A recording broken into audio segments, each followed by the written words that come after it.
Hey, what it do, what it do? It's your boy Q, and before we get into week number 3 of our Tech High School series, let's go ahead and take a look at our Power 5 rankings after 2 weeks of spring action. And just like we kick off our weeks with Valorant, let's start there with Division 1. Boyertown holding it down at the number 5 spot, sitting at 1-1, bouncing back this past week with a big 2-0 win over Portage area. Franklin Regional coming in at that number 4 spot, also sitting at 1-1, but they did have to play the GOATs from Altoona. Now, Bishop Guilfoyle was able to start their season in week number 2 with a 13-0 over West Green, slotting them in at the number 3 spot. Forest Hills is going to be rocking that number 2 spot, 2-0 currently, but was pushed into overtime this past week against Penn Trafford, winning 14-12. And it's going to be Greater Altoona, as we mentioned earlier, able to take down number 4 Franklin Regional this week, still undefeated for the semester, and at that number 1 spot. In Division 2, we still got the GOATs of TEC Valorant in that top 5, but for now, they sit at 5, sitting currently at 1-1, but had a tough draw against Franklin Regional. Albert Gallatin were able to start off their season with a dub against West Branch, only dropping a single round, putting them in at number 4. Richland had the week off, but seeing as they still haven't dropped a round, we couldn't drop them outside of the top 3. Franklin Regional took down the GOATs of TEC Valorant in dominant fashion, putting them in at the number 2 spot.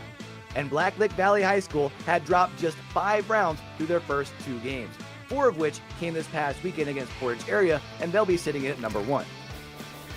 Gateway started off their season in a knockout drag-em-out series that went all 5 against Boyertown, putting Gateway at number 5 for now. Carmichael's area is going to slide in at that number 4 spot for now, 2-0, and was able to prevent the reverse sweep against Greenberg Central in week number 2. Albert Gallatin drifts into that number 3 spot as they were able to take down Winber by a series score of 3-1. California area are still holding it down in that number 2 spot at 2-0 and were able to sweep Laurel Highlands this past week. And that of course leaves Forest Hills, our fall champions, still sit undefeated. And as they end another sweep to their win streak here in TEC Rocket League, sitting at the top at number 1. In our Division 2 Rocket League, just like our Valorant top 5s, our D1 team still makes that top 5 for D2, as Forest Hills also comes in at number 5. Richland slides in at that number 4 spot with a dub against Brownsville area in their week 2 action. Boyertown were taking the distance in their matchup against Westmont Hilltop, but following a sweep in week number 1, they'll be our number 3 squad. Gateway drifts in at the number 2 spot after starting their D2 season with a sweep after having a week off in week number 1, which leaves us with Jefferson Morgan in that pole position right now. Off the back of a second sweep to start off their spring, let's see how long they can keep this streak going. And of course, you can't forget that on Wednesday, we Overwatch. And in Division 1, Raiders Johnstown were able to bounce back after a tough loss in week 1 with a sweep against Chartiers Houston, moving them into the 5 spot. Boyertown holding it down in the 4 spot after also bouncing back from a week 1 loss with a big sweep against Portage area. Gateway were able to start off their season with a big sweep against Forest Hills, putting them in at the 3 spot. Winber was able to follow up their sweep in week 1 with another one in week number 2, sliding them in at 2nd. But they're still looking up at Central Cambria in that pole position, who was also able to sweep both of their matchups so far in the spring. And in Division 2 action, we've seen nothing but sweeps so far this season. In at 5 is Uniontown started off their D2 season with a dub against Chartiers Houston. Our number 4 squad is going to be Penn Trafford, who started off their season with a win against Moshannon Valley. West Branch was able to take down Ferndale in their semester opener, putting them in at 3rd. Franklin Regional's win against Portage area is going to be good enough for that number 2 spot. And sitting in at that top spot is Westmont Hilltop after a big W against Boyertown to start the spring. So don't forget that you guys can tune in each and every week, Monday through Thursday, starting at 2:30 Eastern Time on all of our channels for more Tech High School action. And make sure you're keeping out for our top 5s and more, as we're bringing y'all more content than ever. Make sure that when you guys see those videos, you leave the video a comment, hook it up with a like, and of course, make sure you're subscribing if you're watching over on YouTube. And until we catch y'all back over here for the next one, man, don't forget, with everything crazy going on in the world today, be true, be you, be sincere, game hard and love hard. All right, y'all? It's your boy Q, signing out.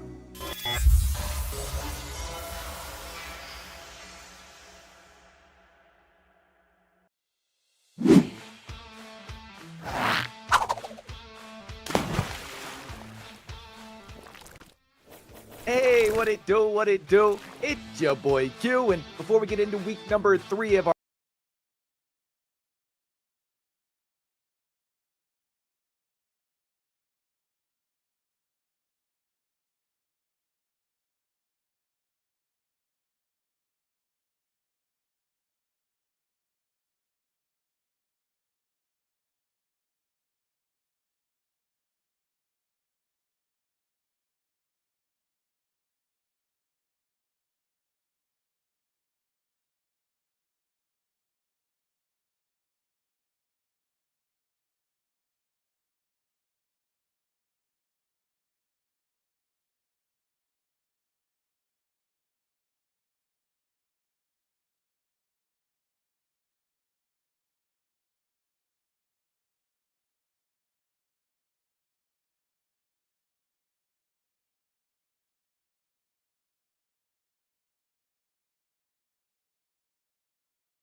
Hello, everyone, and welcome back to the Tech High School series. We are in week 4, and we've got some Valorant for you today. But first, I've got to introduce the legend to my digital left, TJ. How are we doing today, brother?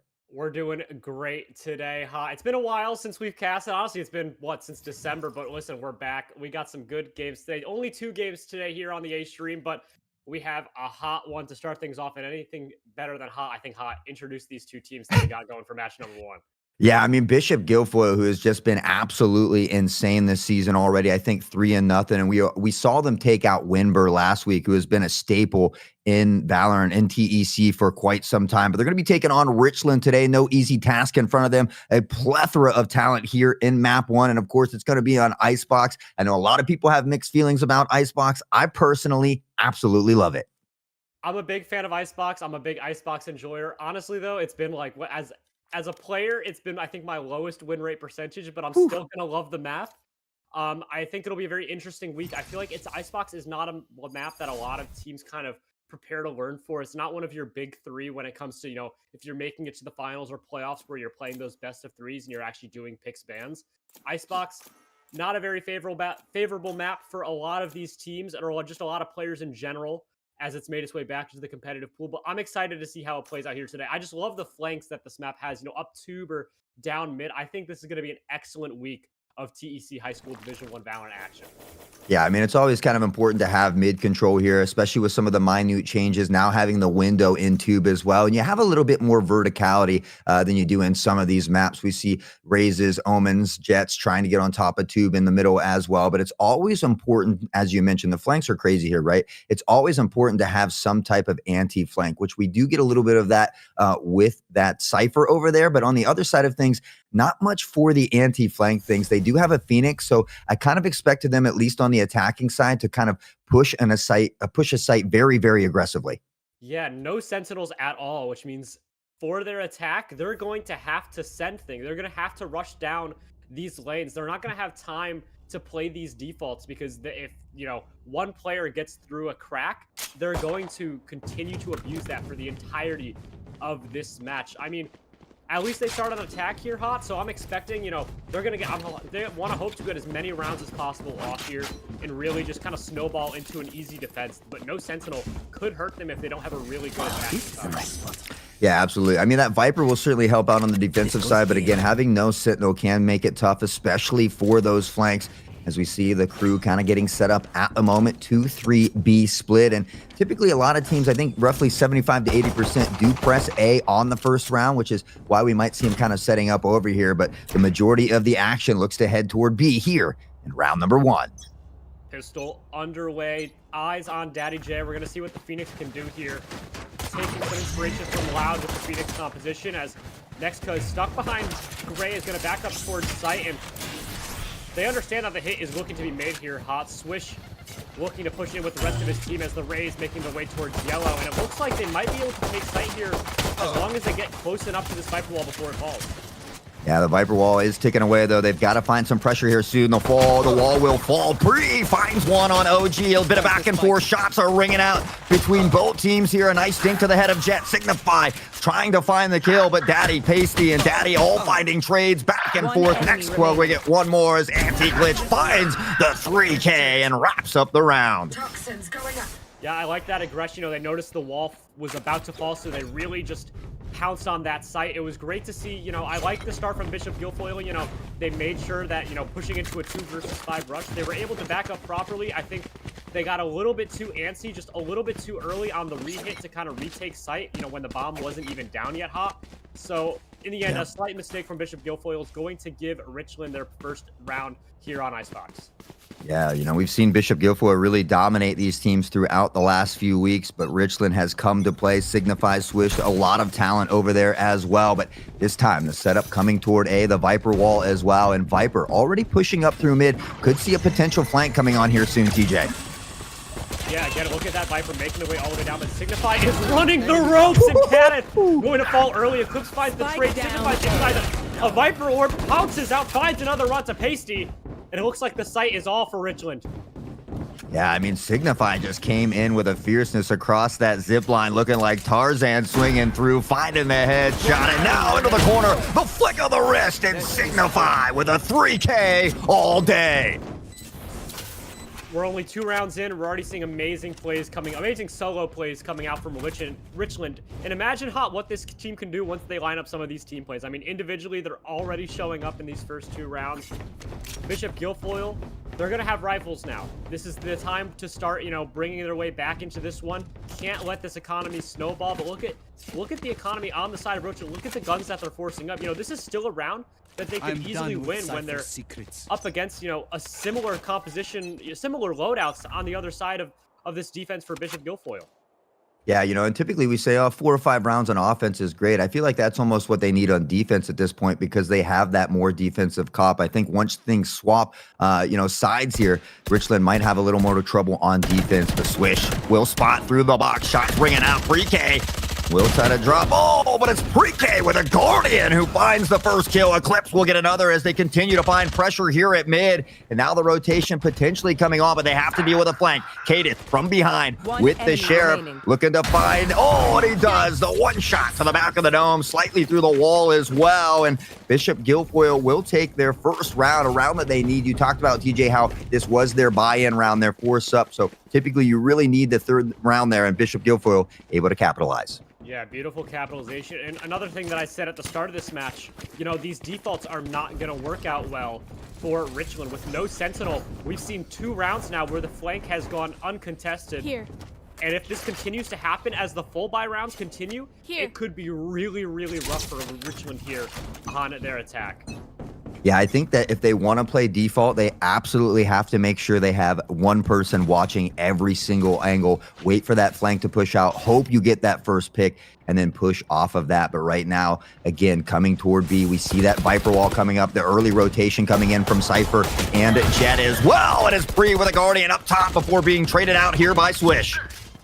Yeah, paint shells are going to back up next to there as the op coming through from Kadith is going to find Daddy J as Bishop Guilfoyle taking this site with ease. Wingman's looking to plant the bomb. It's not going to happen. Nezka trades out one of his own. The Gecko falls, and that'll be an even scoreline between Bishop Guilfoyle and Richland High now as these full buy rounds truly coming through. And again, it was the flank out of Eclipse, I want to say, who really opened that up. I think, even then he had the teleport back to site there, Haw.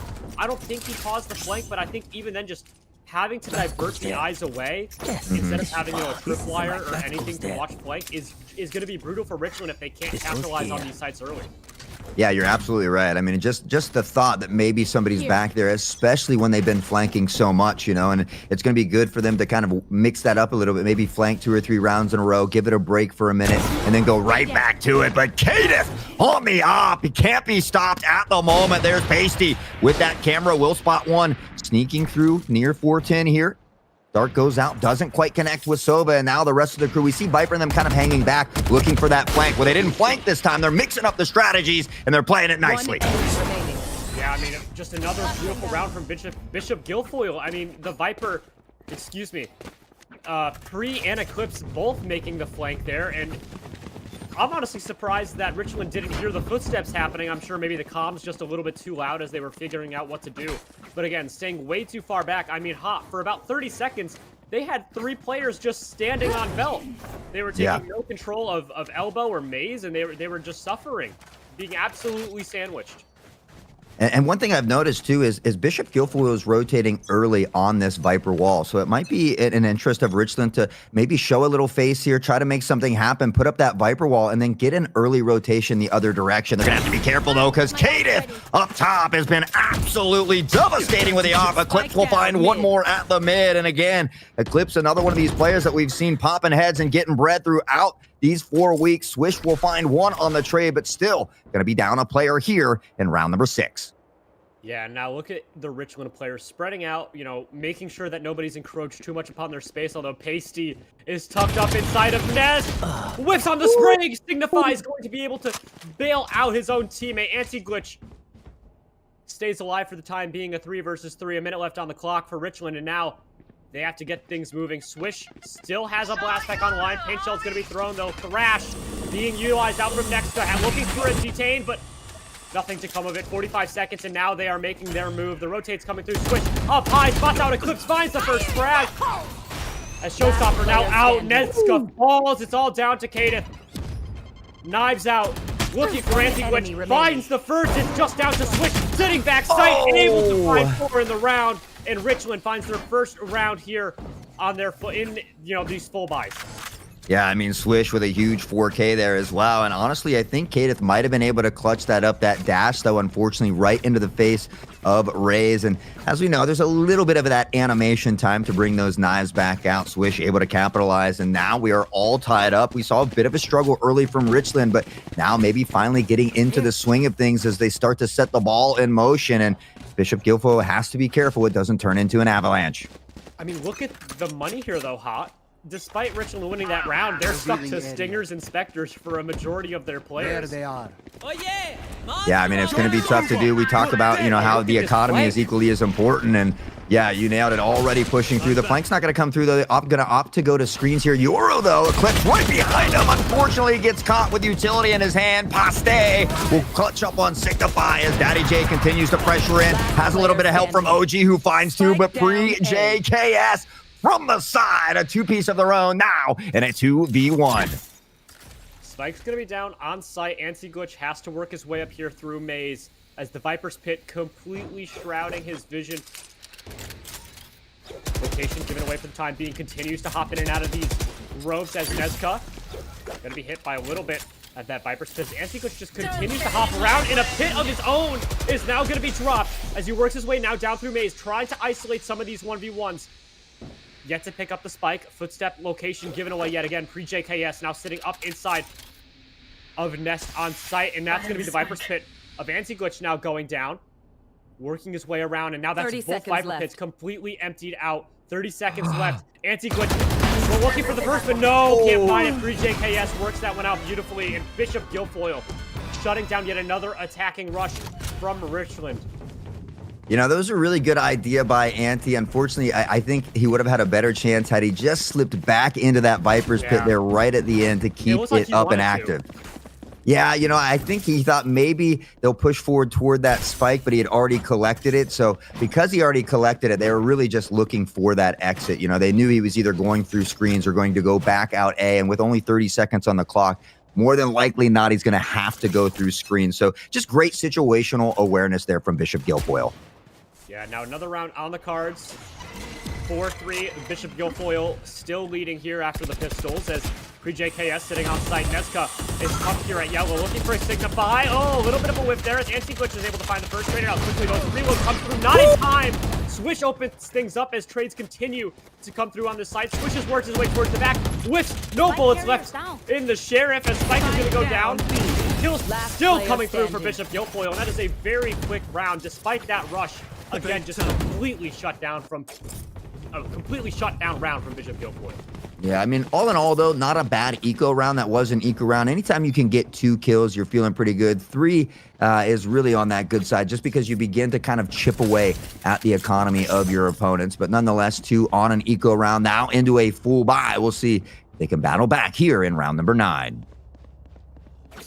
Yeah, I mean, despite the really offensive composition here, Hot, it's not seeing a lot of offensive pressure. This will be, I want to say, maybe, their second or third full buy round so far in this game. And, that is a great start to the round. Daddy J is going to open that one up. Kadeth getting a little bit too antsy. I mean, he's been probably one of the most aggressive players as Hasty through the cage and the tripwire is going to find one. The trip re-hits onto OG Mudbone, but he'll stay alive as the shots are thrown out. Hasty continues to fry through. Yeah, able to equalize here on the A site.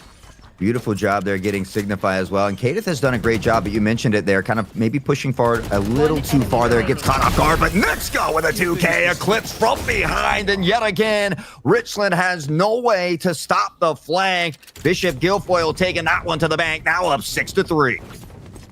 It's just, it continues to hurt them. I want to say, the rushes are looking good to a point, but walking into this Cypher is just making things even harder. We saw 2 players hit by that tripwire. Swish, most likely, I want to say one of the best players sitting here in this lobby even is he's having a hard time of his own alongside the rest of his team. And I just want to really see them find a way to explode onto the site without the Cypher. I'm sure they could do it on B. They're only up against a Viper and a Gecko here.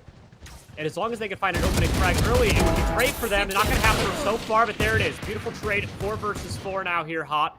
As it's just down to pre-JKS on the site. But look at how quickly the rotations are coming. And one of them's even a flank, so they don't even have to worry about defending the other side of the map. Yeah, it looks like Sova, though, about to catch him off guard, and does Signify will flank the flank, pops Eclipse. Once more, though, unfortunately, now in a 3v1, that push needed to come a little bit sooner, but it was, you know, that Viper smoke that really held him at bay. We saw the Phoenix Flash come eventually and allow them to push, but honestly, it needs to come sooner. They have to continue that aggression or just 180 and turn all of that aggression back the other way, try to pick off that flanker, and then continue to press to the other side. But we really haven't seen many rotations as far as the offensive side of things come out. Once they opt to go to a site, they really just kind of stick to the plan, it seems. Yeah, that's true. I don't think we've seen a single rotation at all out of any of these players on the side of Richland. You know, they're making pre-round calls, but I think, you know, their mid-round is where things really fall apart. You know, they're not adapting to the defense of Bishop Guilfoyle, and it's really showing here as now pre-JKS starting things off strong. It's going to be Swish, though, as now all controllers down, the one controller down on the side of Bishop Guilfoyle, but now Ultimate's going to be thrown out in return. Thrash in the hands of Neska is going to find a detain onto two. And that's going to slow things down now for Richland, but it looks like they do have pretty good offensive control here, huh? I think they'll be able to get the spike down. Yeah, I mean, they really slowed things down on the defensive side of things, but with the wall going back up and the molly as well, should buy enough time. But Nexka's other plans, Signify is going to find a pick on Decadith. Now Eclipse, Signify with another trade, now in a 4v2. Paste looks to find the equalizer. No rounds left in the magazine, has to reload, dips, but can't shoot from the hip. Paste finds one, Swish on the trade, and Richland High School looking to bring this one back. A 7-5 half would not be terrible, at least, you know, I want to say 7-5, it's doable. But at the same time, they're also sitting without a Sentinel to you know, heavy stack onto one of these sites. So I'm wondering what their defensive lineup is going to be. I mean, they have a ton of stall. I'm looking at Paint Shell, Shock Dart, Viper Mollies, Mosh Pit, and Phoenix Molly. There's a lot of stuff to slow down these pushes, at least in the chokes. But I'm not seeing a lot of, you know, true stopping ability in terms of, you know, tripwire, stun, stuff like that. It's really going to be rough once their util is gone. Yeah, I mean, you're right. They have stuff to slow down, which is good. But typically the nice thing, right, is these two-site maps tend to be defensive maps. So anytime you can get 4 or 5 rounds on the offensive side, you're still sitting pretty. You just have to make sure you capitalize on defense. And look at this, the double flank once more as Paste and Swish do find the trait. Swish will have the showstopper out and about, looking to come in, but a little bit of delay as he fires towards screens. Jet with a dash. Glitch will find one, and the pressure into the back site. They have maintained control, but unfortunately the spike is down, and Yoru will be camping that. Yeah, look at that. There's a double op setup up outside of the door leading into Rafters as pre-JKS holding that one. Daddy J's looking to get outside of A main, looking for something. Eclipse has taken down yet another kill. I want to say at least 50% of his kills here, maybe more, have come from him just continuing to flank them out. And that is an 8-4 half for Bishop Guilfoyle here on Icebox. Yeah, I mean, that's something that we really talked about at the beginning of the game when we saw the character select, the lack of sentinels, the lack of the ability to be able to hold that flank. And I think that's something that Bishop Guilfoyle probably recognized. Hey, guys, no sentinels. Let's get that flank on. And we saw them flank 3 or 4 rounds in a row. Then they would take a round off. We saw, you know, Richland kind of playing default, looking for that flank, and all of a sudden it wasn't there. So Bishop Guilfoyle doing a great job of mixing up the strategies and keeping Richland on their toes at the moment. Yeah, I mean, I'm just a little bit disappointed in their offense. You know, they had so much, not only, you know, duelist utility to work into, but also initiator utility. I mean, we're looking at Raze and Phoenix on top of a Sova and a Gecko. I mean, that is a match made in heaven. Unfortunately, you know, without a Sentinel to just watch their backs for him, it's just a really rough attacking side. And now we're seeing the explosion from Bishop Guilfoyle on their attack. It's just going to be down to Signify sitting behind yellow as Cadith going to take them down early. Eclipse has teleported into spawn, is somehow still alive, looking to find both players out of ammo, and Swish will get the trade. A 4 versus 3 for Richland. Now a 3 versus 2 as kills come through, and Bishop Guilfoyle exploding on their attack. They're up to 9. Yeah, the pistol round was kind of crucial there for Richland. It's going to put him in a tough spot. Not nothing that's impossible, so to speak, but certainly a tough spot because the buy not going to be there for them. Going to have to give up most likely this round as well. And then, of course, they're going to need to win that fourth round to give themselves a fighting chance. So not impossible, but a tall task to ask. But certainly there's a plethora of skill on that Richland side. So we'll see if they can lock it down and make it happen. Yeah, there's a lot of talent on this Richland team. We're very well aware of it. I think we're just gonna have to see how they adapt once they make it to these full buy rounds. How they're able to adapt, how they're able to work this one through. Cadence, no, OG Mudbone falls. And it's gonna be a stacked A site for Richland here. I mean, they're reading into this attack very well. We're gonna see, maybe if Bishop Guilfoyle rotates off this or if they just dive in. I'm surprised that they didn't buy in as much as it goes to the chair. It looks like, though, it's not going to matter. All down to Daddy J. Team ace for Bishop Guilfoyle as they hit double digits, up 10-4. Yeah, I mean, you're right. Typically, you see everybody force into that round. I think they felt comfortable off of, I think it was 2 Spectres, the Outlaw, and then the pistols there. So really just feeling confident in their teammates, I think. And it's really just kind of shown out here on the field. But now as we go into this fourth round here, this bonus round, it's things just get that much more tougher. Yeah, we're gonna see a force up here from first full buy round now for Richland. We'll see what this unorthodox comp can do for them as they sit down by 6 rounds though. Kadeth with this, not with the Marshall, not with the Yop, it's the, why am I forgetting? The Outlaw, baby. The Outlaw. Oh my goodness. The Outlaw on hand. We'll see what he can do. As pre-JKS already starting things off strong for Bishop Guilfoyle. The trade's going to come through now. Going to find 2 quick kills. Looking for more as Paste now working his way up. Anti-Glitch swinging across the side. Paste down to 1 HP. Literal one as he now dives into the Viper Orb. Section him off again. Guys, looks like he's going to dip away. And Richland looking to find their first round here. That's pre-JKS. Oh my goodness, the flank comes through. 1 versus 2 here, hot. Yeah, pre-JKS 14-6 on the day. Has to be careful walking with that knife out, though. Has spotted one now. Has an opportunity, and he does it. JKS with the ace. Looking absolutely unstoppable. Not a round that I think we expected Bishop Guilfoyle to win at the end there. Anti-Glitch seemed to have 2 held down perfectly. I wasn't looking at the minimap, huh? I'm not sure how Anti-Glitch worked up all the way. I think he just walked up B and was able to sneak inside of, go up rope, sneak inside of Kitchen from the back end, which is crazy, leaving an entire site undefended as Richland. But, these over-rotates hot and, with no coverage of a site with, trips for, that extra level of safety, it's really hurting them.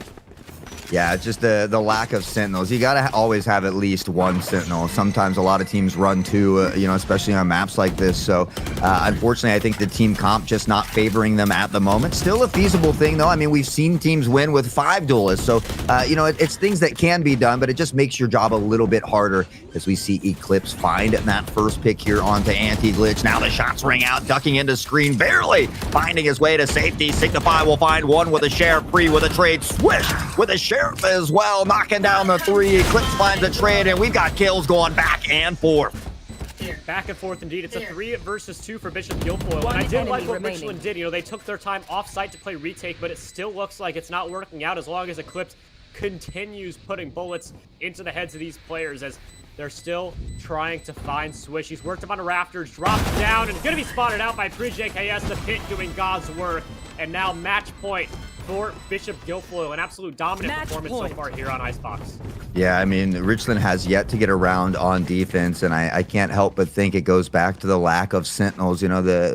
Obviously we talked about, they have a Viper to slow things down. They have paint shells, some mollies. Yes, they can slow things down, but it really doesn't actually stop the push, so to speak. There's many ways to get around it, especially when you have a Jet or a Yoru as well. So unfortunately, I think the team comp has kind of hindered them here. We've seen Richland dominate throughout the regular season thus far, but right now Bishop Guilfoyle just came to play and looking very, very good today.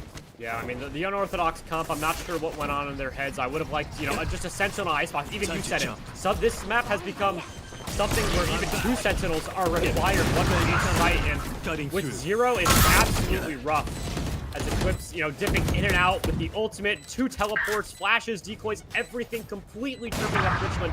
As Nesca expecting the flank here, it's come through. Daddy J's gonna find 3. Oh my goodness, lining up for him as Swish finds 2, and that'll be a round going the way of Richland.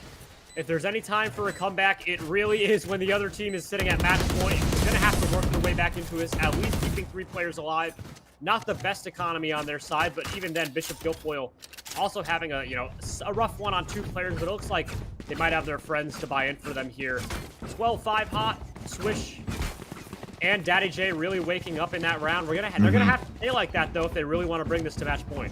Yeah, Daddy J not ready to be done. Daddy J came to play, and we saw that beautiful 3K there as well. The Viper Wall going up here early across A site to slow things down, but it looks like they might be looking to pressure here mid. And again, leaving that spike down, just looking for opportunities, potentially looking for that first pick before they make a decision. So Bishop Guilfoyle certainly came with a solid plan here today.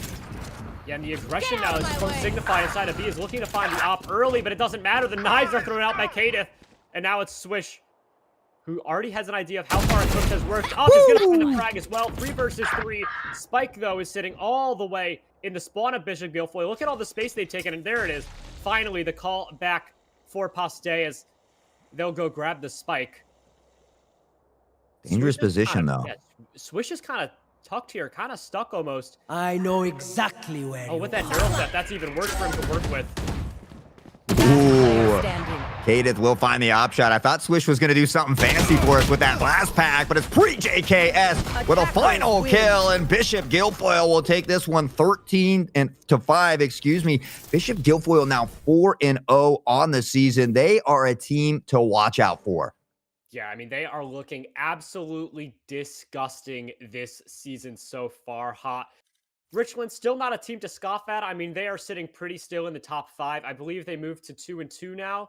If not, yeah, I believe 2-2 because I think they were 2-1 before this. So still a great record. Still plenty of time to work things back up in the playoffs. Where there's still plenty of time left in the season to work up their record. But again, going up against a team like Bishop Guilfoyle going to be absolutely rough. Pre-JKS, 20 kills on the controller. You have 2 excellent duelists on Kadith and Eclipse, putting up 17 and 15 kills respectfully.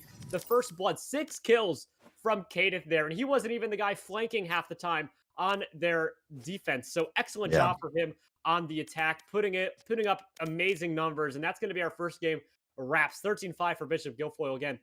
One, I think, of 2 undefeated teams. I think them and the Altoona are the only teams. The defending champions, Altoona, still undefeated. And that's what I was going to say. I mean, Bishop Guilfoyle, the work that they put in the offseason has to be absolutely amazing. Kadith, Clips, Paste, Pre-J, NextK, all of them are so talented. And, last week we saw them take out Winber as well, a team that was the runner-up last year, who has been a staple in TEC for a long time. So Bishop Guilfoyle is looking like a very, very dangerous team this year. I'm really, really excited to see Bishop Guilfoyle go up against Winber, or excuse me, against Greater Altoona later this season. Yeah, that's going to be probably the most hype match of the season. The courtesy goes to whoever gets to commentate that beautiful match. I would expect overtimes galore.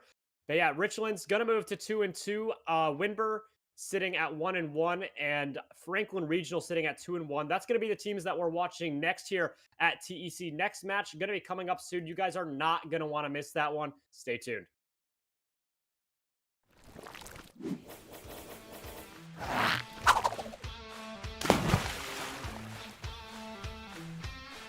Hey, what it do? It's your boy Q, and before we get into week number 3 of our TEC High School series, let's go ahead and take a look at our Power 5 rankings after 2 weeks of spring action. And just like we kick off our weeks with Valorant, let's start there with Division 1. Boyertown holding it down at the number 5 spot, sitting at 1-1, bouncing back this past week with a big 2-0 win over Portage area. Franklin Regional coming in at that number 4 spot, also sitting at 1-1, but they did have to play the GOATs from Altoona.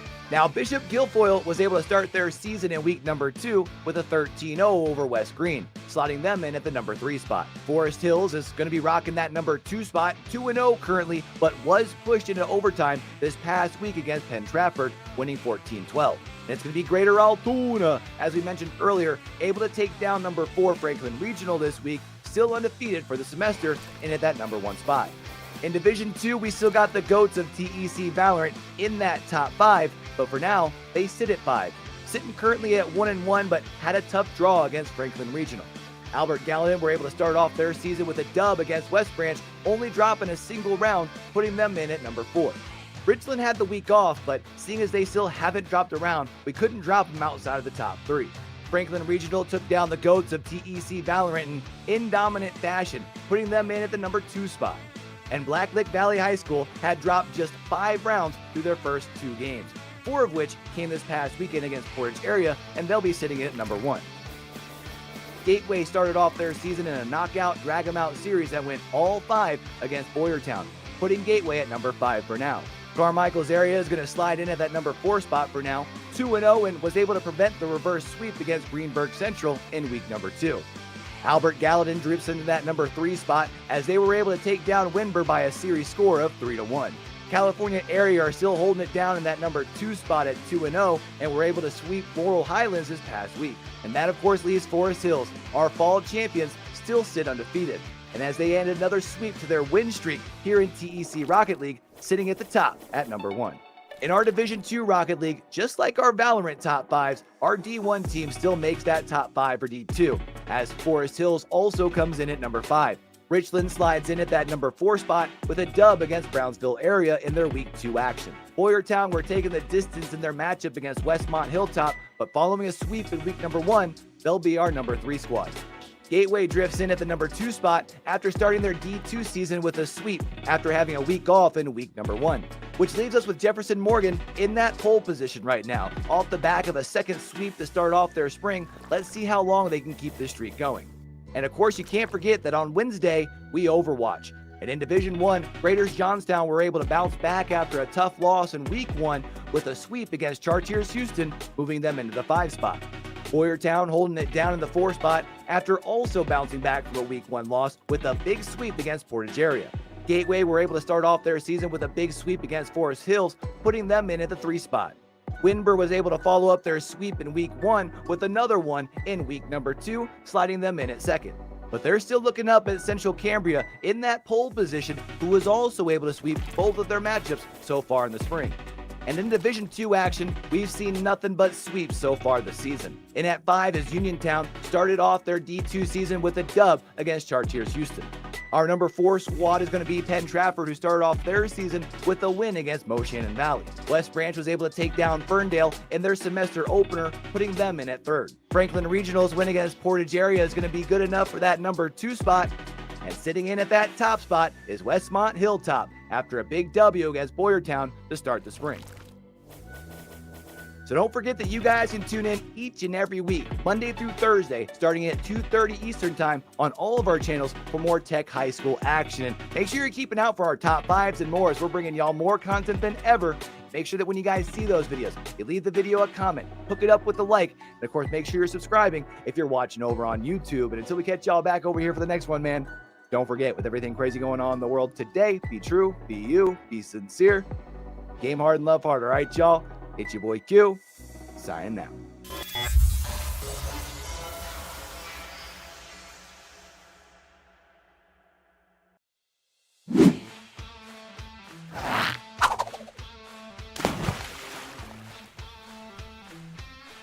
Hey, what it do, what it do? It's your boy Q, and before we get into week number 3 of our tech...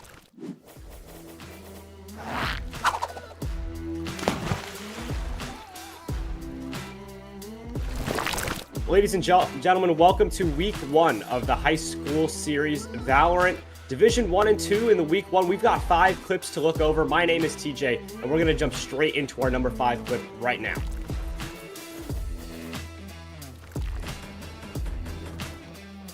At number 5, we have Robotics Master from Forest Hills.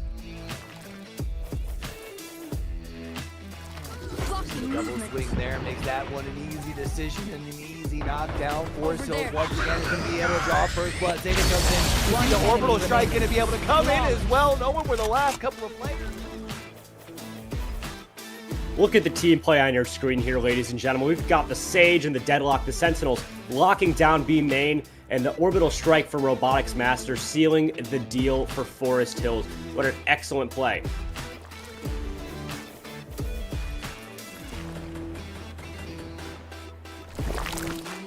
Coming in at number 4, we have Wildman from Blacklick Valley with a nice Omen 3K flank. This maze situation that we've been put into. Wildman to be able to go around the corner. He has at least one that's hard picking him, but a paranoia that eventually is being just put away by some of these paint shells. It is a crisscross applesauce. They at least swing into one, now swinging into another. They see a third, and right around the corner, Wildman going absolutely nuts. Wildman making his way all the way through spawn, looking for the Sage of West Branch. Has to take a little bit of time to reload, but now working his way back. And we're going to see this one by one. Players of West Branch falling. There goes the Raze. Then the Sage Yoru teleporting. Not ready for it in Wildman. An excellent 3K out of him to give the bonus round to Blacklick Valley.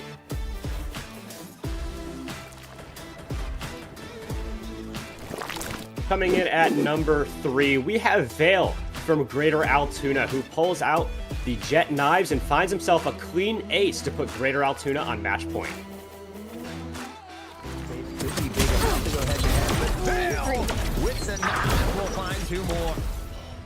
I'm pretty sure Vale was able to see, knows exactly where they're at. They're trying to run. Enemy remaining. W turn around. Spike down, attacker spawn. Right out of my mouth, and Vale. Another. All right, so as you can see, Sagara holding down the middle of the map here, but everybody's sitting in A main. The ultimate activated for Vale, and finding that high positioning is going to give him 2 free kills as he now gets very aggressive with that dash, spots the KO, trying to rotate through spawn, but also going to be taken down. Knows that Reyna had worked up mid earlier in the round, doubles back, and that'll be a beautiful ace out of Vale for Greater Altoona. Coming in at number 2, we have the same Greater Altoona team, but this time it's Pingu with a nice 6K ace on Ascent against Johnstown. A little bit easier for CTC. Shutting them They'll down. get their way in. They'll be able to at least get the spike down here on the A. You can see they fully commit to site, got everybody on. Unfortunately, though, everyone's still over towards B, a little delayed on the rotation over the side of Greater Johnstown. Yeah, I'm not sure what might have happened over there to keep them lurking for that long, but yeah, they were kind of maybe anticipating it was still going for B. Now ping up into heaven, finds one on the slow ping. The ping gets a 4K. Got a Ferrari peek that, unfortunately. Now the flash comes in as well. Trip it through A main, and they're going to walk right by KJ here. One enemy remaining. I wonder if they're letting Pingu get all 6. There's the ace right. Following Pingu into tree, he's already found the first kill onto Reyna outside of Market, but that will get resurrected by the Sage of Johnstown, putting things back in the advantage of the enemy team here. However, Pingu working his way up towards heaven, and he's going to tuck himself inside the smoke to hopefully not give his position away, but as you're going to see, the KO flash going to be perfectly timed as the smoke fades, but that's not going to stop Pingu from becoming an absolute turret up in heaven. Finds 3 players of Johnstown. His ultimate's going to be popped, which will detain the enemy team from using any of their own abilities, and with the kills coming through from the Sage of Johnstown, he's going to have an idea of where the last 2 players are. There's the ace on the screen, but looking for the 6th, and Tripit falls. The last kill coming through for the number 2 spot here. Pingu, an excellent job on Ascent. Coming in at the number 1 spot of this week's of Valorant's top 5 clips is Zaveru from Johnstown, who finds himself a nice ace on Reyna to try and bring Johnstown back into the match against Greater Altoona. Notice on the lurk here. Zyver pushing around. No one's heard the sound yet. One enemy remaining. Get the 2-heady. Turns the corner with the 3rd. Gets that one as well. That's an 8. Starting in the eyes of Vale, you're going to see Zaveru pick up 2 quick kills and then work his way around tree. You're going to see the ultimate popped by Philly Bucris on Phoenix. That's going to allow him to have a second life and gain some intel. In the meantime, if you take a look at the map in the top left, his team is stalling out for time as Zaveru flanking out the entire Greater Altoona squad. They're going to line up for him here as Pingu and Red Bull fall, and Sagara not able to react in time. That's a beautiful ace out of the Reyna of Johnstown as he takes our #1 spot in week #1. Thank you guys for all watching the top 5 Valorant clips of the week. As you saw, tons of aces, tons of team play coming out of these squads. On behalf of TEC, my name is TJ. Hope to see you guys this Monday at 3 o'clock as we continue the Valorant streak. Week #2 coming up soon. Hope to see you guys there. Peace out.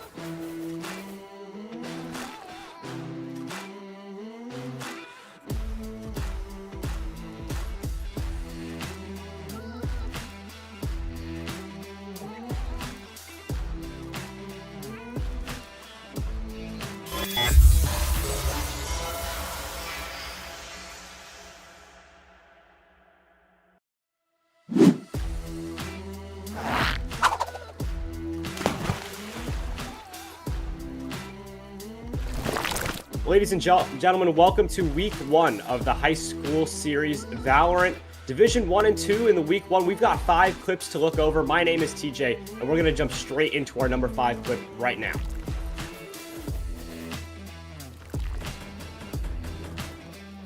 At number 5, we have Robotics Master from Forest Hills.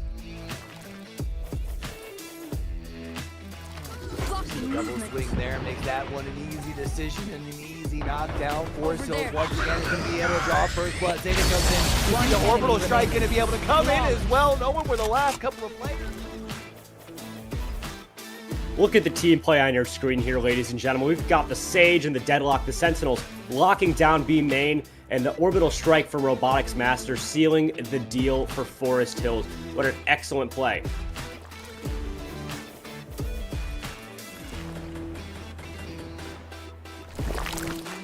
Coming in at number 4, we have Wildman from Blacklick Valley with a nice Omen 3K flank.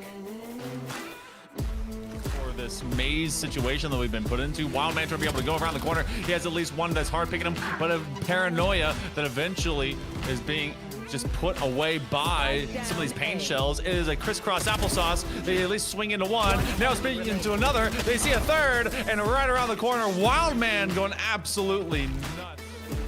Wildman making his way all the way through spawn, looking for the Sage of West Branch. Has to take a little bit of time to reload, but now working his way back. And we're going to see this one by one. Players of West Branch falling. There goes the Raze, then the Sage. Yoru teleporting, not ready for it in Wildman. An excellent 3K out of him to give the bonus round to Blacklick Valley.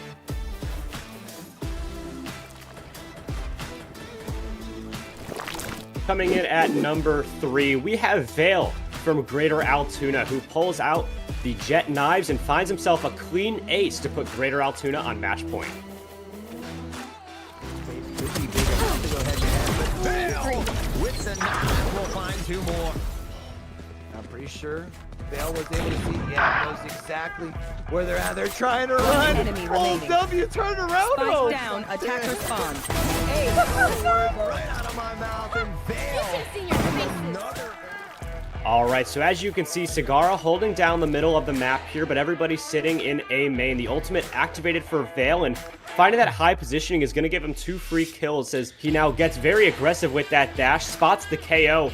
We're trying to rotate through spawn, but also going to be taken down. Knows that Reyna had worked up mid earlier in the round, doubles back, and that'll be a beautiful ace out of Vale for Greater Altoona. Coming in at number 2, we have the same Greater Altoona team, but this time it's Pingu with a nice 6K ace on Ascent against Johnstown. A little bit easier for CTC. Shutting them They'll down. make their way in. They'll be able to at least get the spike down here on to A. You can see they fully commit to site, got everybody on. Unfortunately, though, everyone's still over towards B, a little delayed on the rotation over the side of Greater Johnstown. Yeah, I'm not sure what might have happened over there to keep them lurking for that long, but yeah, they were just kind of maybe anticipating it was still going for B, now ping up into heaven, finds one, the slow ping. The ping gets a 4K. Got a Ferrari peek that, unfortunately. Now the flash comes in as well, trip it through A main, and they're going to walk right by KJ here. One I wonder if they're letting Pingu get all 6. There's the ace right.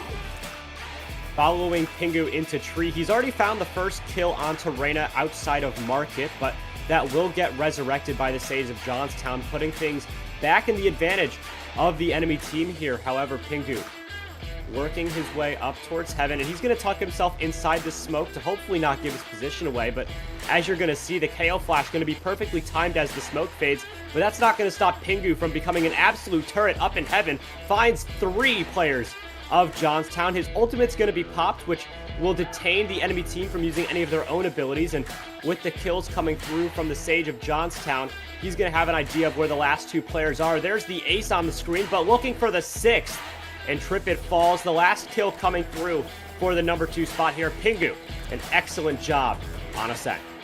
Coming in at the number 1 spot of this week's of Valorant's top 5 clips is Zaveru from Johnstown, who finds himself a nice ace on Reyna to try and bring Johnstown back into the match against Greater Altoona. Notice on the lurk here. Zyver pushing around. No one's heard the sound yet. One enemy remains. Get the 2-heady. Turns the corner with the 3rd. Get that one as well. That's an 8. Starting in the Eyes of Vale, you're going to see Zaveru pick up 2 quick kills and then work his way around tree. You're going to see the ultimate popped by Philly Bucris on Phoenix. That's going to allow him to have a second life and gain some intel. In the meantime, if you take a look at the map in the top left, his team is stalling out for time as Zaveru flanking out the entire Greater Altoona squad. They're going to line up for him here as Pingu and Red Bull fall, and Sagara not able to react in time. That's a beautiful ace out of the Reyna of Johnstown as he takes our number 1 spot in week number 1. Thank you guys for all watching the top 5 Valorant clips of the week. As you saw, tons of aces, tons of team play coming out of these squads. On behalf of TEC, my name is TJ. Hope to see you guys this Monday at 3 o'clock as we continue the Valorant streak. Week number 2 coming up soon. Hope to see you guys there. Peace out.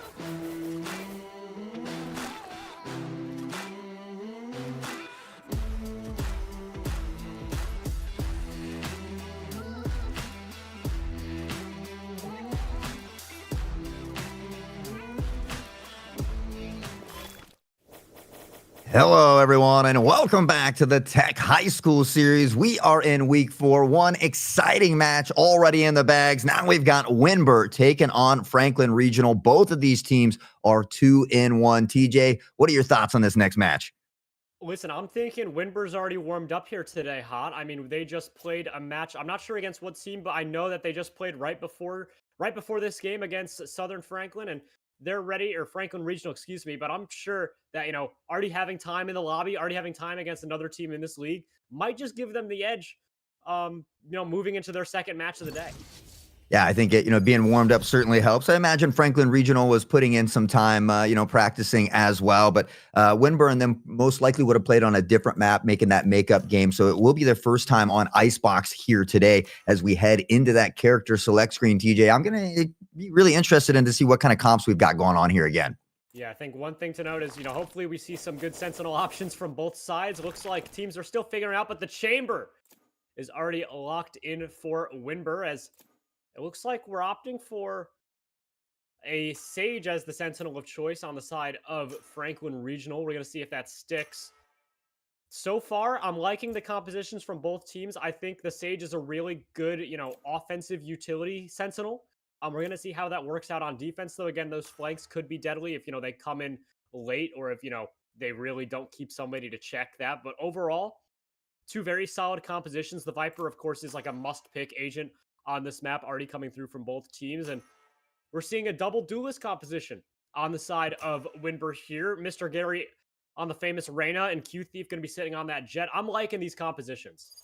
Yeah, I mean, Jet's just so good at getting, much like Rays when you blast back in, so good at dashing in, getting into that back of the site, kind of making your opponents turn around and giving you an opportunity for that pincer play. Gary dominating on Reyna time and time again. I'm interested to see how well Dylan does with Chamber. We see Chamber coming back a lot more. Obviously, Sage is most likely, at least on defense, going to be playing at mid. A lot of times that wall used near tube and things like that just kind of help prevent that mid push. But yeah, I mean, I'm very interested in both of these comps. The one thing I will say is they have a Sky and a Sage. So there is just a ton of heals over there as well. If they can utilize those to a T, they could certainly have advantage, but it's going to be no easy task against a very, very talented Winber team. Yeah, Winber, one of the 2 teams to make it to the finals at St. Francis University in the winter season. We're going to see, or in the fall season, excuse me. We're going to see if, you know, maybe we have them back. Currently sitting at 2-1, still plenty of time. Mid-season madness really happening here today as teams are finally, you know, emerging as that team who has that undefeated standing, or a team who is truly up there with the rest. And as we see this pistol round now underway, knife has been thrown to Tex 3 as Bucky now holding Maze, gonna work away through backside, and Mr. Gary finding the first blood here up against Franklin Regional. Yeah, great first pick here now. Stray, Spicy about to step into the crosshair as Mr. Gary finds another. The wall will go up. This should be able to allow them to get that spike down. And Franklin Regional, another one of these brand new schools in the mix who's been playing very well. But it's Mr. Gary with a 4K to start off the day. And you talked about them being warmed up. They are hot and ready to roll. Yeah, they are looking great off that pistol. Mr. Gary opening things up. Again, I think what happened there, Hot, is we saw the Sage Wall, when the bomb got planted, just got absolutely shattered, and I don't think they expected that to happen. I think they didn't set up their Sage Wall properly to give enough space for the bomb to go planted without it being broken, and I think that was really the nail in the coffin for Franklin Regional off that pistol. I'm sure if they get that figured out, the Sage could be a really good offensive weapon to secure plants, and hopefully, you know, they have a really good post-plant lined up That works. to keep these rounds in their favor. Yeah, I mean, that is a really common plant, though. They put that wall up, and you have just that tiny spot. Unfortunately, by that time, everybody had rotated over there, and if you're able to shoot that wall as soon as it's put up, it's much easier to break, not allowing it to fortify. But again, the knife detecting 4. I imagine we'll start to see that early rotation. Q Thief stuck in spawn. You got to wonder if maybe we have a disconnect there as well. So maybe in a 4v5, Franklin Regional has a slight advantage here. Mr. Gary and them have the weapons, though, tucked into the corner. The Stinger, the Spray, able to find one and dissipate away here. Now in a 4v4, Q Thief is back in action, though, and they've got their member back. But Gary is absolutely popping heads and getting bread. Down A. Yeah, I mean, he is doing One enemy disgusting remaining. work. His ultimate's already online. Unfortunately, he's fallen. It's a 1 versus 2, though, for Cress. Still, anything can happen as he's going to swing wide. Not going to be tagged by the Marshal. Still, you know, a good amount of HP on his back. Doesn't have a favorable weapon, though. Looking to maybe pick off something better from a member I have the spike. of his own or the enemy, as shots are fired from the Classic working around. The Viper's Molly going to push him away. Still has a drone and has picked up the spike, and this could be a moment where he just sprints over to the B site. But no, a re-hit to occur. Q Thief going to stick around. 30 No, seconds I left. think he'll leave as well. As things are slowing down, we do see players rotating just towards mid. Q Thief has an angle here. Will be interesting to see if it works out in his favor. He tags him down to 1 HP. As Cresticle Spike planted. has to hold down the 4 here. Classic in hand, works his way up the rope, has to tuck. Here's on just making his way onto site. Has to find a dirty right click here. It's going to be a Enemy first kill remaining. coming through. 1 versus 1 now. Scanning ahead. The dart drop still. Crest Take flight. doesn't have a weapon that's favorable on his back. Gonna get the tag with the drone. Sees Q3 sticking for now. Now knows he's off. As Crest Oh now my. working his way back up. Q Thief is sticking it to half. As Crest is still looking for it. Q Thief has no idea. Right click will be all it takes. Oh my! Right Little back in a recognition is 4K nice from now and Crest. then. And Thank Franklin bringing themselves right back into this after the pistol. Absolutely unreal. I was going to say, you know, hats off to Franklin for at least getting as many picks as they did and put the hurt onto the economy of Winbur, but Crash taking things into his own hands there and doing the unthinkable with 5 health remaining. And unfortunately, you know, Winbur's players there, they should have been playing a little bit closer together. They should have been utilizing that 2v1 advantage, but Crest is going to make them pay. And this really speaks volumes for Franklin Regional coming in their first season. They have showed up and showed out time and time again. Yeah, now it's a mixed buy for, or I guess a full buy for Franklin Regional. A mixed buy on the side of Winbur as they're stuck with a Sheriff and a Ghost. A couple Sheriffs. As now they look to defend against another attack here on the A side. Actually, it's a fake. The spike is all the way over on the B side of the map, and they're looking to sell this one properly. Gouda, though, not going to open things up, though. Kaguya and Jeff gonna start the rotate back. Spike is already being planted on the B side of the map here. Hot, and looks like the fake worked out well for them. Yeah, it did work out. I mean, we saw Viper and Chamber kind of come back because they were able to get that first pick, but unfortunately maybe just a little bit too late. So the plant will go down. One spotted up top. Shots ringing out both directions here as the hailstorm of bullets will meet the field. The economy, or at least around the weapons, not as there for Winber as Crest finds not one but two with the Marshall that he collected from the previous round. Straight Spicy will get two more as well, and they continue to pad these rounds together. Yeah, I mean, it was an eco round for Winber. They are going to find 2 kills in the mix, but I don't know if that's enough. The snowballing is already starting. As, you know, you lose that bonus round, it's really going to be rough to get you back into here when losing, you know, it's just a rough start for them. They're going to now be full buys from both sides. A judge in the hand of Professor Gouda. We'll see how that one works out, but Mr. Gary sitting with 7 kills. Q-Thief with 2. Dylan still looking for his first, although, you know, only 3 rounds in play so far. Plenty of time for both of these teams to really wake up, and, you know, once we see these true full buy rounds open up, I'm sure that we'll see, you know, the scoreline really starting to define itself.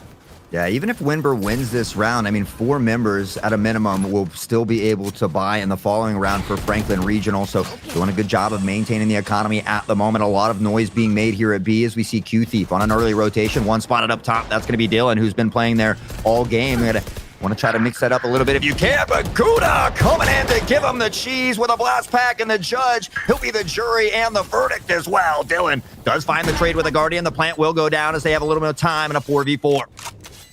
Yeah, now look at that. Looked like a flank was going to come through from Bucky, but no, he's going to work through under 2 as Jeff now sitting very close to the spike.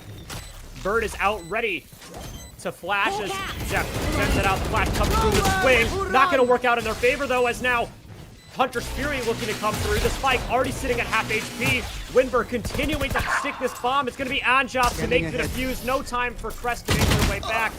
Straight Spicy, not even going to save his weapon. They do have enough money for the next, but Winber bringing themselves back in this one. We've really got a game on our hands. Absolutely love to see him fighting back and forth. It does look like we need a pause game potentially here. They're at least calling for it in chat. Fire drill. They got a fire drill going on the other side of things, guys. So we do need to get that game paused here. I know the producer is working due diligently behind the scenes to make that happen as well. So bear with us just a moment. And we will get that worked out. Unfortunate here. See if we can.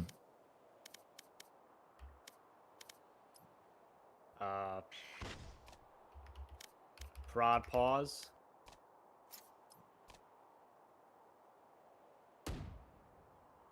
All right, so we will get that hopefully worked out here in just a second, guys. I do believe we are going to throw to a short break until we get these difficulties worked out. I do want to remind everybody, Winber is experiencing a fire alarm drill here at the moment, so they're going to have to step outside. So it may be a good 10 minutes or so. Grab those drinks, grab those snacks, but don't go too far. When we come back, we've got more TEC Valorant action.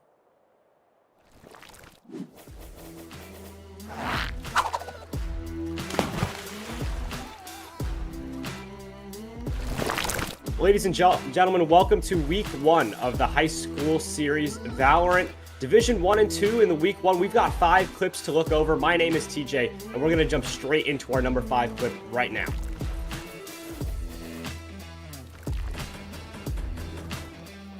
At number 5, we have Robotics Master from Forest Hills. Double swing there makes that one an easy decision and an easy knockdown. Forest Hills once again is going to be able to draw first blood. Zeta comes in. The orbital strike going to be able to come in as well. Knowing where the last couple of players. Look at the team play on your screen here, ladies and gentlemen. We've got the Sage and the Deadlock, the Sentinels, locking down B main, and the orbital strike from Robotics Master sealing the deal for Forest Hills. What an excellent play.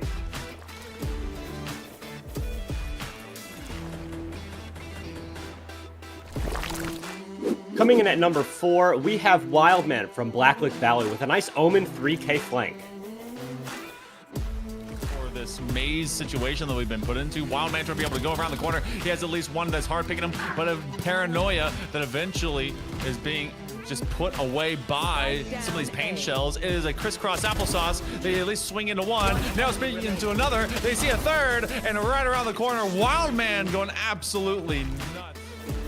Wildman making his way all the way through spawn, looking for the Sage of West Branch. Has to take a little bit of time to reload, but now working his way back. And we're going to see this one by one players of West Branch falling. There goes the Raze, then the Sage. Yoru teleporting, not ready for it in Wildman. An excellent 3K out of him to give the bonus round to Blacklick Valley.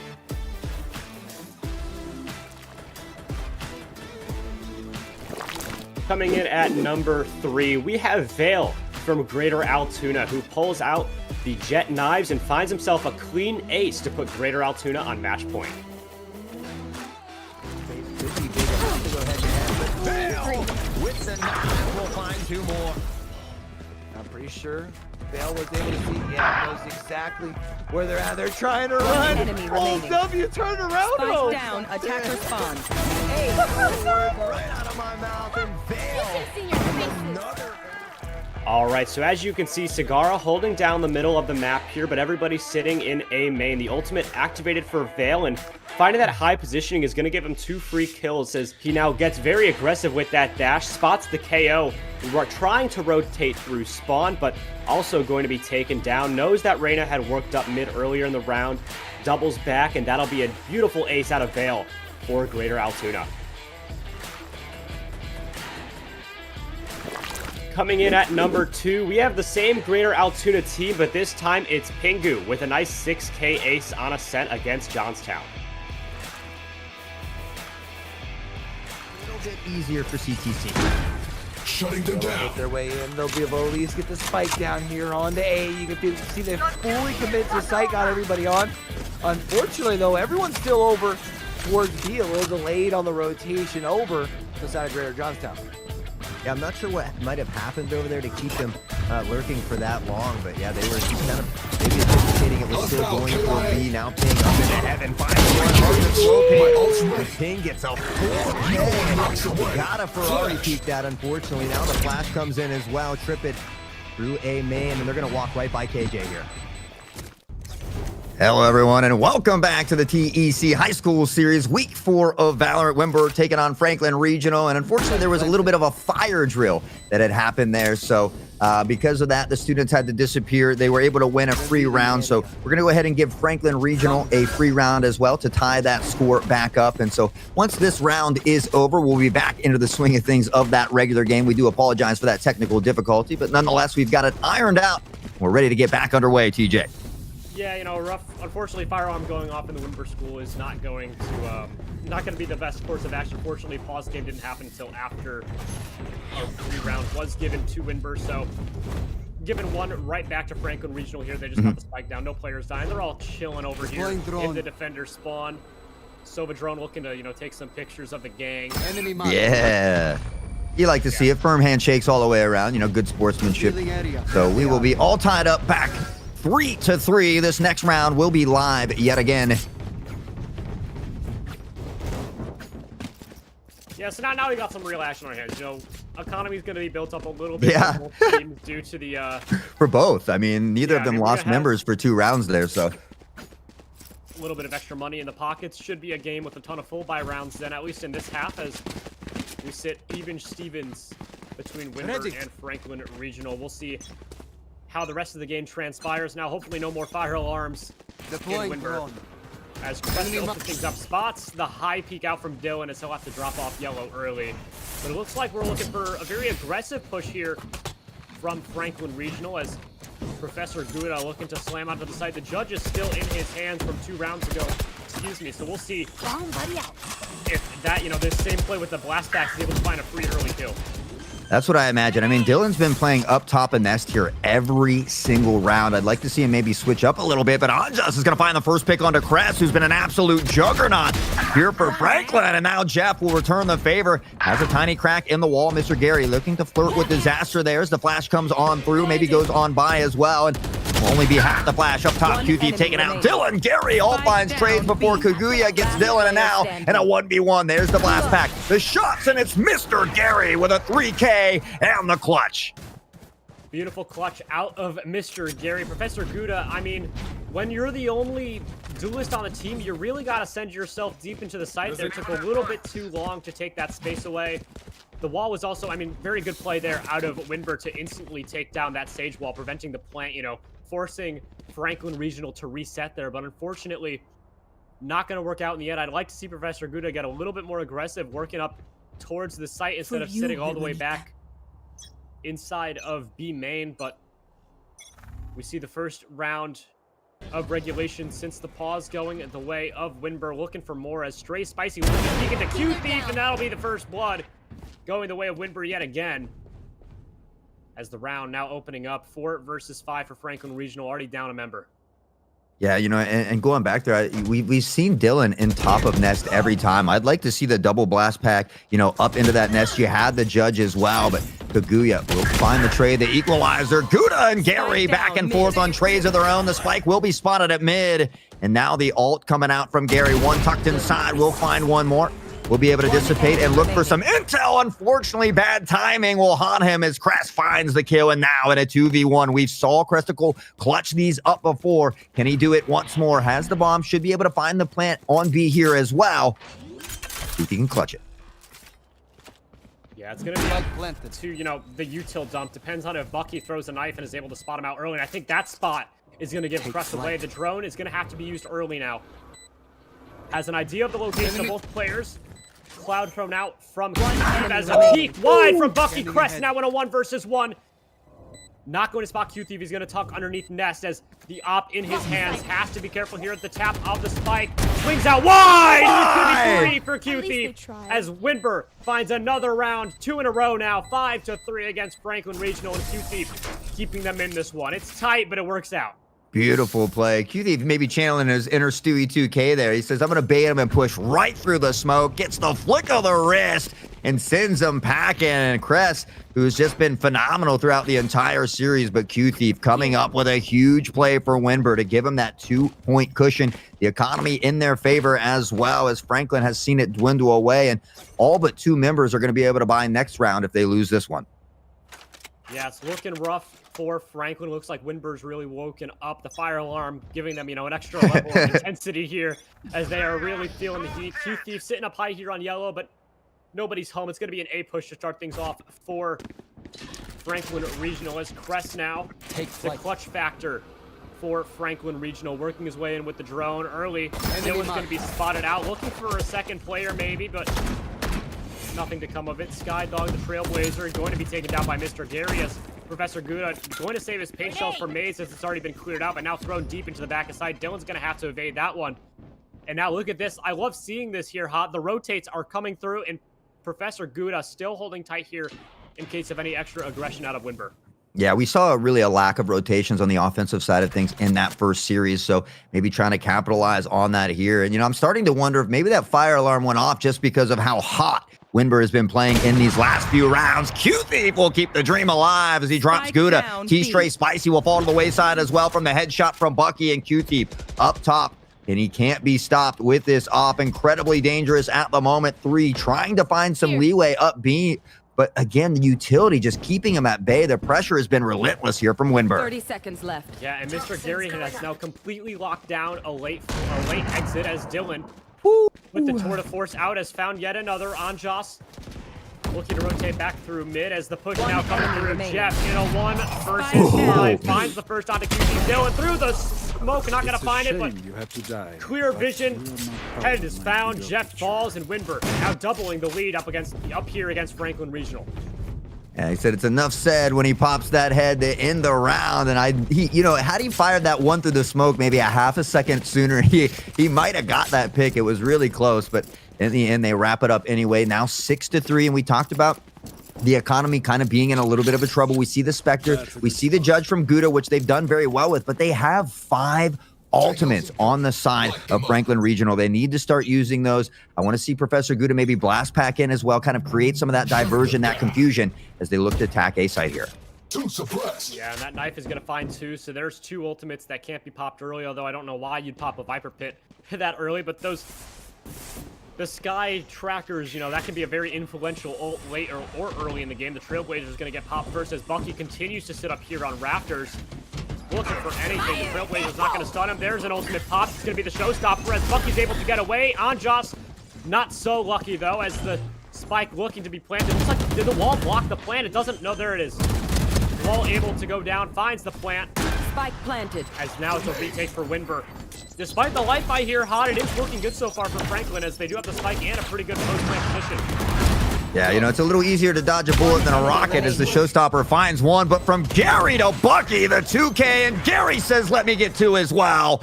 Winber looking to be in a little bit of trouble that round, but as quickly as it came, they turned it around and they just continue to assert their domination. Yeah, I mean, I'm surprised that, you know, you don't pop, you know, maybe the Viper's Pit with that, or off rip you pop those, your Sky Ultimate, those Seekers, so that way you can, you know, find some positions, maybe take an advantageous 1v1, even, you know, playing post with the Hunter's Fury to you know, block any early taps, but no. Winber absolutely explodes. It was like they were playing attack and the site was deep in A main. Didn't matter. Another round goes their way. Stay safe. And right now, I mean, they are just continuing to explode. It was a pretty good round for an eco-ish on the side of Franklin Regional, but now they're really stuck on a very weird buy. Crest is sitting with just a Classic in hand. Didn't even opt to buy into a Spectre or even an Outlaw. Is going to sit there pretty at the top of the leaderboard with the free gun as another 8 hit for Franklin Regional. We'll see if this one works out better for him. Yeah, the problem is he's gonna be the only one able to buy next round unless they win big here. The flash comes out. Gary in a lot of trouble. Bucky has the angle. Will find two as well. So a good exchange for Winber as Kaguya will go kaboom and find one. Bucky another stray. Bucky back and forth. I feel like Oprah handing out free kills here as everybody's getting a little piece of the action, but a huge round and an absolute ace for Bucky. Yeah, 6 kills in that round, Last 5 round going the way before the of switch. Bucky. The resurrection used, but I think it might have, not sure what happened, might have been out in the open, might not have been in a good position, as I think it was instantly taken down off the ultimate, and Winber just continuing to dominate. 14 kills for Mr. Gary, 10 for Q Thief. The duelists really showing up. Professor Gouda, the duelist for Franklin Regional. You know, you're on your attack. I'm not seeing him being the first man in all that much. And we're going 4 or 5 rounds in a row now with these ults on deck. Jeff needs to get those squids out. Obviously, Crest, you know, potentially you can hold onto that ult for post plant. Here come the squids, though, up in a good position as Q Thief's going to have to back off as a plethora of utility is raining down his way. The squids will come in for a little info as well, and it looks like Franklin should be able to gain control of the site. The Viper's Pit, but it's Q Thief through the wall. Gary gets one now as well, and they are absolutely relentless. And Gary's got the shorty out. Oh, no! Doesn't find Kaguya, and the spike will go down. Wondering why they can't get through the pit. There's also a wall in the way as they have to work around that. Nobody's holding yellow. It's now Professor Gouda who's going to wake up. Anjas tapping the spike, but now everything being dropped. The 2 Viper's Pits down as Anjas stuck in a corner. Can't touch that Molly either. As he now works towards Judge in hand. Spots out Kaguya. That's 1 Viper's Pit down. Bucky gonna be taken down. Professor Gouda is gonna find 3. In an 8-4 half, Franklin Regional looking strong here. Switching sides. At the end of the half, and now have to carry that momentum into their defense. This party's just begun. Yeah, you know, and unfortunately, Crest never really getting to use that ult as well the entire first half, but you know, they were able to clutch up that final round. Maybe they can kind of extend some of that momentum, some of that confidence here into the second half. The pistol round going to be incredibly crucial for them if they want to give themselves a solid fighting chance. But on the other side of things, it looks like they're going to ghost up. Yeah, ghosts only, which, you know, I like to see, you know, that high-powered weapon. Got to be careful against Professor Gouda going the silly route with the light shield. Excited to see how this turns out. I think they're just going to go for just a strong D rush and hopefully just take the side away. We'll see if they can take that side away. Right now, the majority of the action heading toward the B site. Jeff on a jiggle looking for a little intel, but Q Thief has made their way up pretty far here. One will be spotted, and we can see Gouda and crew early rotations coming in here from Franklin Regional. They're trying to hunt down Jeff, and they'll finally capitalize. Jet dashing in, looking to create and help it take some of that space. Up top finds another pick, and these are some big early picks here for Winber. Yeah, and Q Thief has already worked up past the Viper wall. Probably don't expect him to be tucked here. Kaguya's going to find one. Cress as well. Dylan falls. Still possible here for Franklin Regional. Is that shock dart going to miss Anjas just barely? As the wall goes down, Q Thief is still tucked. I don't think Kaguya had any idea. No, he did not. And 4 kills so far for the Jet of Winber as it Cress in a 1 versus 3. We've seen him clutch up before. Finds Mr. Gary. Q Thief going to be tagged twice by the recon dart as Cress dives out, but Anjas from yellow supporting his fellow teammate, and that'll be a 9th round for Winber, taking that pistol back. It's like they never even lost that last round on attack. Yeah, it's such a great wall there for Anjas as well. I mean, it forces him to push through, and yeah, they might have a lot of health, but they get a little bit of that DK, that vulnerability, and just take so much more damage. So again, great job. They're really just playing as so well as a team. We see them utilizing that utility as a whole together, pushing off of each other, kind of pushing through those flashes. You have Q Thief dashing onto site, and everybody just kind of filling their role nicely at the moment.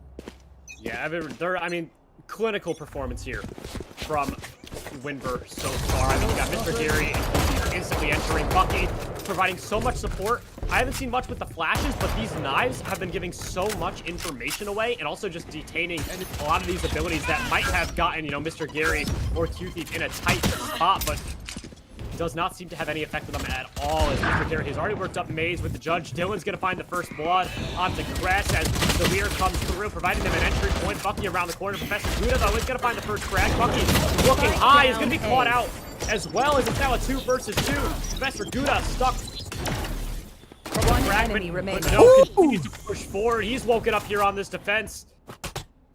As now it's down to Q Thief. 1 versus 2. Doesn't have the spike in hand. It's stuck deep in sight, and things have slowed down for the Jet of Winber. Yeah, you know, I mean, they just did a great job. And I think Franklin actually forced up in this round as well, really kind of feeling the pressure and, you know, no risk, no reward. It certainly paid off thus far. Now the spray, though, Q Thief able to capitalize, and not much health here for the Viper. Kaguya will go to the wayside, and Jet, Q Thief somehow clutches up this 2v1. Yeah, it's a rough round. I think it was a must-win round for Franklin Regional, especially when you force up, and now they're going to be stuck on a really interesting buy again. It looks like a Bulldog and a Spectre. I mean, look at the money.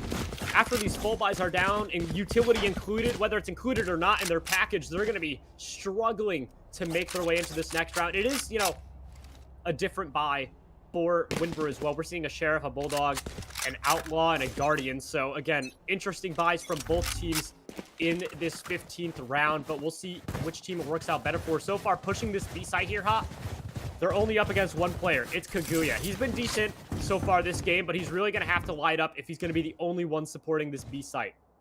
Yeah, we see him thinking about an early rotation, kind of lingering around mid. Now the rotation will come through in full force. Soba through mid as well, as Q Thief begins to work back toward mid and potentially could find a flank here under tube. Raise up top again, being patient is Franklin Regional, just trying to keep this Winber team at bay, looking for that first pick as well. We see Stray Spicy up top, and now it was Q Thief who was picked off at mid, so we see Sova working around on that flank. Mr. Gary's looking to hold that. They will get the plant down, however. Yeah, plant's going to go down. Professor Gouda is going to find Dylan to start things off. A tap on the bomb as Mr. Gary squeezes out wide. Professor Gouda's have 3 on the round, making a 4th. Looking for the ace as the bomb looking to be stuck here, as Jeff is looking to help his fellow teammate secure that ace, but no, Stray Spicy going to steal that one away. It will be a flawless round, though, for Franklin Regional, which was, you know, very, very strong from them. That was a surprising round. Would have been rough if they lost that one at the end there, Hot. Unfortunately, though, despite that win, it doesn't look like they've been able to pick up any, you know, much better rifles moving into the 16th round. They still only have 1 primary rifle. Yeah, you know, I think, and they potentially could have bought, but just trying to keep that money around that 2,000 mark, hoping to win this and send it forward. And, you know, it was funny watching Jeff dance around there, trying to give the ace to his teammate, but Stray Spicy said, hey, I'm coming in. I want these rounds. Let's win it. Let's move forward. Able to snatch it up. But a beautiful round, nonetheless, by Professor Gouda. And now Mr. Gary working things up slow here with Dylan, as Jeff, sitting close to yellow, has to be careful. He's playing a very advantageous angle. Is now completely stuck. Has the support of his Viper to hold down, you know, a close fight. Although I think Jeff might just be cooked here unless that orb is thrown up alongside the flash. Will get him out successfully. 20 HP. Has to go get a heal from his Sage if he wants to bring at least his health pool back into this round. But Stray Spicy is kind of stuck up in tube here, holding his own angle. In a very slow, methodical round here out of Winber. Hot, as it looks like they're going to start taking the A side after all of that pressure was put onto B. Yeah, you know, I mean, they've gone very, very fast in the majority of these rounds. So I like the decision here to kind of slow things up, just change the pace of the game, even if it's only for a round. Just throw that change up in the mix, so to speak. But Crest through the wall finds Unjust for the first pick. Bucky close. He's going to get caught in the outro, but Bucky can't capitalize, and Crest somehow survives with his life. He's continuing to tear up with this Guardian. Is going to throw out the drone, something he wanted to do earlier, but he's lucky to be even throwing it up right now. Is going to tag Dylan, backs away, looking for Q Thief. No, will fall as Professor Gouda able to find the tree. The spike is down. They know where they expected to plant as the rotates come through. 13 seconds left to get something done here. Kaguya tucked in close, going to find Mr. Gary as this boy's Q Thief just has to fall to get some money in the next round, and that is Franklin Regional finding their 6th round, finding 2 in a row here. Looking good so far in their attack hot as they've won both of these, you know, I want to say pseudo full buy rounds as the economy has been looking really weird for both sides, but so far so good as they look to work their way back into this one. Yeah, you know, I just want to say Kaguya is really fun to say. I like that name. I like that name, Kaguya. But yeah, I mean, you know, Franklin Regional finding themselves in a tough position, especially after losing that pistol round in the second half. But again, you know, keeping calm, remaining poised, and just being able to battle back into this one, now starting to get a little bit of that economy advantage as well. And Crest, who has been an absolute raid boss, will find Q Thief as well. The blades will fall to the wayside, but the pressure still coming toward the A side. An early rotation toward B, which I'm not exactly sure why, but this should open up the site here and allow them to find the plant. Yeah, it looks like they're just going to play a 5-man retake, and that's going to be a Hunter Fury coming out from Crest, looking for Anjot's going to whiff on the second one, and now is debating where to throw the third. It's going to be another tap just to pull it out, and now the retake commencing. Spike planted. For Franklin Regional. Trailblazer going to be thrown out. Crest finds the first blood. Jeff looking for a stun. A tag on a Bucky. It will come through. As now, Professor Gouda, the blast pack is going to keep him alive for the time being. Mr. Gary stuck up high. Bucky looking for the first. Finds it. The trade comes through from Jeff as Mr. Gary still sitting high up on box. Finds one. Didn't expect the angle as Professor Gouda now pushing deep into Maze. And it's all down to Anjas. Won't matter. Professor Gouda cleans that one up. And it's a 7th round for Franklin Regional. Yeah, they are looking to trudge back into this game, fighting tooth and nail, and they are padding these rounds together nicely. The economy in some trouble on the other side of things. We got to wonder if they'll be able to force into this one. Anjas is sitting low down there, so nearly a full buy for everyone, but still not the best buy. So we'll see if they can make it happen. The Bulldog, certainly an underrated weapon, and has the ability to find those kills at range. But man, Crest, Gouda really coming alive here in this second half. Yeah, I mean, Gouda was sitting, I want to say he was sitting at maybe 3 kills at the end of their attack, but so far now sitting at the top of the leaderboard right next to Crest, doing an excellent job. That knife's going to come through, going to tag Crest. I believe a couple of their members. Gouda is actually going to dodge, so they only have an idea of 1 player here on site. As the knife now goes down, another push. Gouda is going to fall early. As Crest spraying through the smoke is going to find 2! Gets away with his life, 27 HP on his back, but it looks like the heal also coming through. Going to bring him right back up. Deploying drone. And now a minute left is just down to Gary and QT. They would have to work this one through. The Hawk going to be thrown out. Gary finds one of his own. Crest looking for the 4th. Not going to happen. Oh my! 1 versus 1 missed. Hot sauce as QT, spike in hand, and looking to leave towards the B site. Just what a crazy chain of events, the back and forth. Franklin Regional having the 2-player advantage, and we saw that collateral. They lined up for Crest through the smoke. He gets the 2-piece. Then we see it happen for Q Thief as they line up. He finds the collateral, escapes in shambles, but somehow gets away with the spike, finds the plan, and really turns this round around. Now kind of has that driver's seat, is able to kind of play off of that diffuse as well. We'll see if Viper and then what is that? Kaguya coming back now in this 1v1. Yeah, methodically working their way up, clearing every single angle. Although at this point you have to, you have to worry. Where is Q Thief? Could have had plenty of time to even work up towards the ropes and play deep in kitchen. Kaguya is literally clearing every angle, taking up so much time. The orb's going to be dropped. And just a tap on the spike now being stuck as Q Thief through the orb. And Winber now looking to bring themselves back into this. That's their first round in 4. First real full buy round as well, Hot, but Q Thief. A crazy chain of events, as you said, able to bring Winber back into this one. Yeah, I mean, and it's a perfect plant, right? I mean, even if Viper has that orb, which she did, you're stuck against the wall, so you don't really have to worry about where you're spraying. You just a couple little centimeters left to right next to that wall. And again, he heard the first fake diffuse, began to press up right as the second diffuse comes in. Just a really good play by Q Thief to capitalize and ensure they win that round. We hear the Tor Day Force coming out, though, and this is going to be one heck of an exciting round. Yeah, I mean, not even an eco round, but Dylan is going to choose to save his money and opt for a Sheriff in the Tour de Force. Interesting to see how this one plays out. That's going to be a very deep flash out of Jeff, and it will tag. So they do have an idea of a player standing in mid. Mr. Gary has completely walked up onto the B site, is completely tucked as well. This could be disgusting in the late game. I mean, there's two players. Kaguya is sitting up in nest. Mr. Gary has no idea that he's there either, as he has yet to move his crosshair up. Is tucked in. Kaguya's also completely hidden hot. I mean, this could be a crazy round if they don't clear him. Oh, and there it is. The peek comes through. Mr. Gary opening things up, making a double. And the spike's going to go down. Windber's looking for match point. Dylan and Bucky find one of their own. And now it's Crest in a 1 versus 5.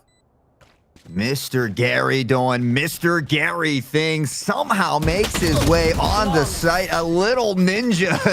Oh, man, just a beautiful job there as well. Finding the first pick, flicking up toward that kitchen hall as well. Finding the second pick, and then the rest of the crew falling in line. Now sitting at match point. Wimber looking to go 3-1 on the season. Looking to, be up there with some of the top 3 teams right now. Altoona and Bishop Guilfoyle, who we saw earlier, the 2 undefeated teams so far in this season. Wimber, I want to say that warm-up really helped them hot, and they are one of those teams. We did see them at the finals at St. Francis. I think they're expecting to do the same and more. They were only a finalist, not champions, but if there's any season where we've seen, a ton of upsets, a ton of these teams looking really, really strong, I think this is the season where high school esports in Pennsylvania has truly exploded, and it really is a competition to see which team is the best. And some days, teams can be better than others. Windber looking really strong. Both of these teams right now sitting at a 2-1 record. So, Windber just showing that it might be that better team at the 2-1 record. The showstopper's not going to find anything. And Windber looking to pounce onto the A site. It could be a 4 versus 5 retake. Viper Spit's going to be dropped as well. And Windber are really just looking to close this one out. Yeah, that's why they say any given Sunday, any team can beat any team, but Mr. Gary up top will find the pick on the stray. Spicy and gets Chuff as well. One more lurking in screens as QT finds that one. It's all down to the Viper who is caught. And ladies and gentlemen, Wimber will take it 13-7, but can we talk about how good Franklin Regional is playing? A new school in the mix, playing absolutely lights out as well. And just what a phenomenal series here today. Yeah, I mean, a beautiful series out of these guys. Despite the 13-7 scoreline, I think Franklin Regional was playing really, really strong Valorant. I love seeing the team plays out of them. Very strong team, despite sitting at 2-2. I think they're a team that ends with a positive record this season for sure. A team that we see in the playoffs. Maybe, an underdog story out of these guys. I mean, what more can you expect from, a division finalist of last season, Hot? But to see Franklin Regional holding their own against a team of that caliber, I'm really excited to see what they have planned for the rest of the season. Yeah, I mean, there's been so many new schools and all playing very, very well. It's great to see all these new additions and all this new talent coming into the mix as well. So, but again, hats off to Franklin Regional. They played a very, very tough series. They had some crazy, crazy rounds as well. We saw that insane clutch from Crest in that first half. But at the end of the day, Windber will take it. And just, again, what a great series. I love Icebox, so I had a great time today. Yeah, love Icebox. Love to see it. And another thing to mention, the only other loss that Franklin Regional has had this season is against Altoona. So, I don't want to say they've had a rough start to the schedule, but, a 2-1 team or a 2-2 team now where your only 2 losses are against the 2 teams that made it to St. Francis University last season, nothing to scoff at. A 2-0 record besides, finalist teams, I think they're still planning for a great season. Yeah, I mean, honestly, that's probably the toughest start to a schedule you could get. So I think in my mind, after this point, it's kind of in that smooth sailing zone. But Unfortunately, that is going to be all for us today. I do want to take a moment, though, to take TEC, everybody behind the scenes, man can't run on the production. Obviously, we want to thank everybody at home, whether it's parents, students, teachers. We certainly appreciate everybody showing up, showing out, and showing their support. Don't forget to follow the other channels. There could be more action going on today, as well as the Instagram, the Twitter, the top 5 plays always coming through. You never know when you might see yourself on there, but unfortunately, that is all for us today. We hope to see you back here at 2:45 for Rocket League action, guys. Hope you have a wonderful evening. Take care.